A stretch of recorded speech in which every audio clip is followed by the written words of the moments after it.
दिवाळी काही दिवसांवर येऊन ठेपली असताना इचलकरंजीतील सुतारमळा परिसरातल्या नागरिकांना पाणी टंचाईला सामोरं जावं लागतंय।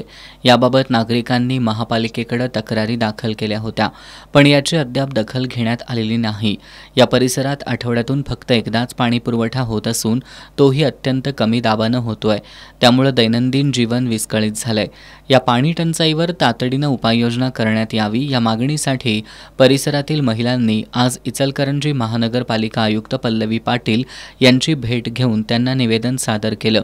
यानंतर आयुक्त पल्लवी पाटील यांनी सुतारमळा परिसरासह कमी दाबानं पाणीपुरवठा होणाऱ्या भागांची तातडीनं पाहणी करून दिवाळीपूर्वी पाणीपुरवठा सुरळीत करावा अशा सूचना संबंधितांना दिल्या।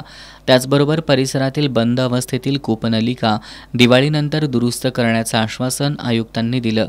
यावेळी सावित्री हजारे, संगीता खारगे, अनिता चोपडे, नूरजहाँ कागवाडे, शैलजा भोपळे, जयश्री इंगवले, अर्पिता आळंदे आदींसह अन्य महिला मोठ्या संख्येनं उपस्थित होत्या।